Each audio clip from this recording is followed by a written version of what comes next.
Hi guys, I'm Gene Doyle, and the district I've been observing in and working in is Liberty Central School District, located in Liberty, New York, in Sullivan County. So I grew up in Liberty and I went to school here, so I have a pretty good and thorough understanding of the district and the community.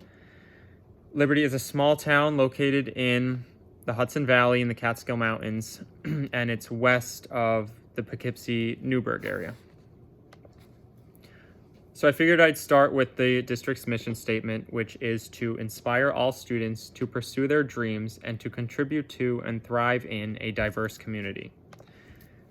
As for the demographics of Liberty, it's definitely a very diverse area. Liberty Central School District is a relatively small district with only about 1,600 students total in grades K through 12, 52.1% male, 47.9% female. There's almost as many Latino and Hispanic students as there are white students.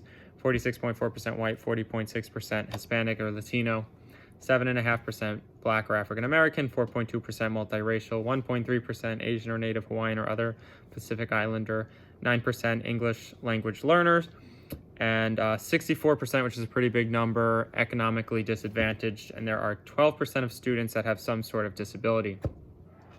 So diversity has definitely been a common theme throughout my interviews here. As I've mentioned throughout my discussion posts, I'm not a stranger to diversity because the school was just as diverse in terms of culture, socioeconomic status, gender, sexuality, etc. when I attended school here. And a high school physics teacher who has 20 plus years experience in the district actually commented on this and, spoke about the challenge of needing to address and accommodate the needs of diverse learners, but she's also said that the district has made great progress in embracing its diversity. I totally agree with that.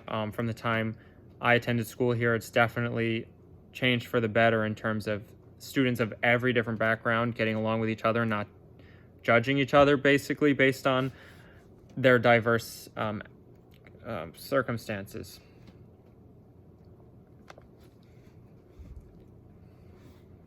So the conditions of the resources in Liberty for being such a small district are actually very good. This is in large part to the Liberty Central School District Capital Project, which was approved by voters in November of 2007.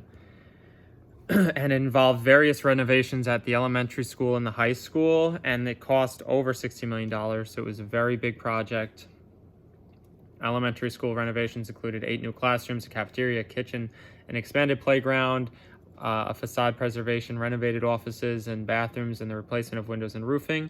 For the high school, renovations included a new media center, entrance and foyer, a covered walkway over the main entrance with solar panels, locker rooms, bathrooms, and science classrooms with state-of-the-art laboratories. So I have some pictures of these. So from left to right, the first one is that covered walkway over the main entrance of the building in the high school with solar panels on it, which is pretty cool. The second is the chemistry classroom in the high school. So maybe next year it'll be my classroom if I get the job I want as chemistry teacher here. And it's just an awesome room. It's huge. It has tons of storage, state-of-the-art lab equipment, brand new furniture. The third picture is the renovated main office in the high school. And the fourth is that brand new media center in the high school, which is another beautiful room. They did a really nice job on it. So it's a library. It has a computer laboratory room and then some. They did a really nice job. Overall, the school climate is definitely very positive. I believe this has a lot to do with the new administration that they brought in over the past couple of years. So beginning 2017, Liberty Central School District underwent an administrative overhaul. A new assistant principal in 2017, a new principal in 2018 for the high school, a new superintendent in 2017, an assistant superintendent this year for the district. But I've done the majority of my observations and interviews in the high school, so I can comment mostly on the culture of this building, the high school. So from the time I graduated in 2013, things have definitely changed for the better. I believe this has to do with the new administration's attitude and initiatives. They are strict but friendly, and they're very involved. So our principal actually had social media accounts created for the high school. So this picture here is the new principal on the left waving a happy birthday to one of the social studies teacher is Mr. Risco, and that was taken from the school's Instagram page. So I think it's pretty awesome. It's definitely helped create a more positive learning environment. I took this right from the school's website, their page about culture and climate. So it says each school building implements its own set of programs and/or initiatives to improve its culture and climate, including attendance challenges, anti-bullying programs, buddy benches, conflict resolution strategies, family-school engagement opportunities, peer mentoring programs, positive behavior referrals, random acts of kindness, safe space classroom spirit weeks, student liaison meetings, student administrator panels, motivational quotes of the day. So this is also from their website. We believe that a positive school culture and climate is developed through assessment, analysis, and improvement. To that end, we encourage dialogue, not monologue, and invite students to play an active role in making their school a better place. They also say we assess each school building school culture on a regular basis and invite all students, parents, and community members to share their thoughts and suggestions by reaching out to the appropriate principal. So I think the new principal recognizes what needs to be done. And I've actually seen him see acts of kindness randomly by students, and he will go and snap a picture with them in the hallway and upload their picture with him to one of the social media accounts, which I think has been really awesome. So these initiatives have helped facilitate positive interactions between teachers and students, but also between peers, right? Student to student. I mentioned this before. When I attended school here, students were much more cliquish. I think the school has definitely made progress in embracing its diversity. So the district, Liberty Central School District, actually has a student-teacher ratio of 12-1, which is pretty good because it's a small district. So students are able to develop personable relationships with their teachers, which we've learned helps to increase student motivation to learn. Teachers use the Common Core and Next-Gen curriculums whenever applicable and modify them to suit their teaching styles. So this is my community asset map that I put together. I decided to break it down into 6 categories. So beginning with the individuals, some noteworthy individuals in my community, Alan and Sandra Gary and Rose and Sam Seelig are philanthropic benefactors. Alan Gary's a multi-billionaire who made his money in Liberty by starting a TV repair shop actually on Main Street. He built it into a giant cable company, which he eventually sold for, rumor has it, $4 to $5 billion. But the cool part is he decided to stay and give back to the community by keeping his company headquarters here and by using his money for good through his charity, the Gary Foundation.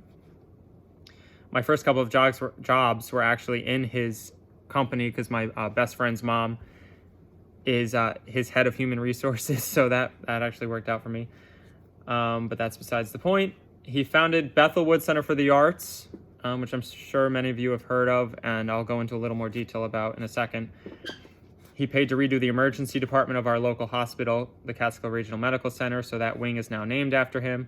Sandra Gary, his wife, founded Sullivan Renaissance, which is a Sullivan County beautification and community development program. The theater of our local community college is named after Rose and Sam Seelig, other philanthropists who donated to the college to help update it. Gary Siegel, who's not a billionaire, but is a prominent member of our community. He was our music director in the district for years and years and years. He retired recently, and he's now actively involved in the community. He's president of the Liberty Rotary Club. Last year, our high school science Olympiad team placed first in the small schools division. There were also 8 Liberty High School art students who received awards in the Regional Scholastic Arts Awards competition, which was awesome. This year, there were 4 students from the high school who were chosen to participate in the area all-state music competition. As for physical spaces, since we're located in the Catskill Mountains, there are plenty of beautiful recreational parks and lakes.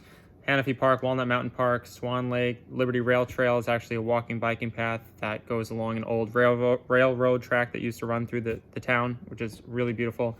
Plenty of golf courses, White Lake, Swinging Bridge Marina, beautiful places to go boating or have food. There's plenty of restaurants along the water. There's bus stops in our town. There's a train station 30 minutes away that'll take you into New York City, actually. As for associations, we have a PTA, Parent-Teacher Association, YMCA, ASPCA, Liberty Rotary Club, fitness groups, SASD and OSD are environmental protection groups. It's Sullivan Alliance for Sustainable Development and the Office of Sustainable Energy. We have an Elks Lodge, Sullivan Renaissance, I mentioned earlier, that beautification association, Sullivan 180, which is an organization focused on bettering Sullivan County's poor health ranking, Catholic Charities, Human Rights Commissions, Public Health Services, Youth Advocate Programs, Family and Children Services, United Way 211, which helps families in crisis who are in need of resources such as for housing or for health. Independent Living helps accommodate disabled people or disabled community members. For institutions, there is SUNY Sullivan, our local community college. It's a SUNY school. Cornell Cooperative Extension, which is basically an agriculture extension of Cornell University. Liberty Museum and Arts Center. Police Department, Fire Department. CRMC stands for our hospital name I mentioned earlier, Catskill Regional Medical Center. There's a healthcare Crystal Run health clinic. We have a public library right on Main Street. It's actually being renovated now. They're building a brand new one. It's supposed to be beautiful. It's 3 times the size, so that's exciting. Veteran Service Agency, the Gary Foundation, and plenty of places of worship, which represents how diverse our community is. Methodist, Catholic, Presbyterian, Baptist, Lutheran, Muslim, Jewish, any community basically has a place of worship. The local economy, we have a Chamber of Commerce, Bethelwood Center for the Arts. Now, Resorts World Catskills, that's a brand new giant resort and casino and water park they built in Monticello, New York, 10 minutes away from Liberty, with the goal of increasing tourism and business in the area. It took years to get approved, so it's exciting to actually see it be built. Plenty of banks, credit union, Mid-Hudson Small Business Development Center. I listed 2 small businesses that have been staples of our community for years, as long as I can remember. Sabina Chiropractic Office on Main Street and the Bart Beauty Furniture. And I also listed some stories that I can remember that basically highlight when our community was at its best, or examples of what it could be when everyone comes together. The playground building at the elementary school was actually the work of a bunch of volunteers, including my family, my dad. They all went to help build the new playground for the kids. The community built an ice rink over a softball field one winter so everyone could go ice skating. There's volunteer fire department softball games, which everyone can attend, and it's just a fun time. Boxcar derby, an annual boxcar derby competition. And we always have a Memorial Day parade on Main Street where our high school marching band participates in it, and I can remember doing that for years when I was in high school, so that's really an awesome event. So I said I would speak about Bethelwood Center for the Arts further because it's really, really cool that basically in our backyard we have this major organization. It's located in Bethel, New York. I'm sure some of you have heard of it. On the original site of the 1969 Woodstock Festival. It was built by the philanthropist that I spoke about, Alan Gary. It's a nonprofit cultural organization with a goal to provide innovative, program-driven experiences for all ages at our 800-acre campus in the Sullivan Catskills of upstate New York. I took that from their website. It's just an amazingly beautiful venue, and all summer long they host world-renowned performers. So I can remember actually working one of the concerts. I think I directed cars for parking, but that was actually for Elton John, so thousands and thousands and thousands of people showed up, so it's just really an awesome place, and it's part of our community, so it's really cool. Aside from all the community assets, there's one major concern or need in our community, and that's poverty. The poverty rate in Liberty, New York is 26.4%, so that means 1 out of every 3.8 residents of Liberty lives in poverty, which is really sad. The poverty rate across the state of New York is 15.1%, so Liberty has a dramatically higher than average percentage of residents living below the poverty line, right, when compared to the rest of the state. 23.4% of white residents and 33.3% of Hispanic residents live below the poverty line. And as for students, this is a sad statistic. Elementary school students, grades 1 through 4, 32.2% poverty rate. Middle school, grades 5 through 8, 26.1%. High school, grades 9 through 12, 16.6%. So that means basically that every student in the high school and the middle school qualify for free lunch and breakfast. And that has changed. When I attended school here, that was not the case. The teachers I spoke with, basically every teacher named poverty as the biggest challenge facing the district. So as we've learned, right, economically disadvantaged students have a much harder time dealing with school and learning in general. It's an unfortunate situation because when my parents moved here 60 years ago, the place was booming. It was a big tourist heavy location where people would come up from New York City just to vacation and get fresh air. And that has changed drastically, so that's not the case anymore.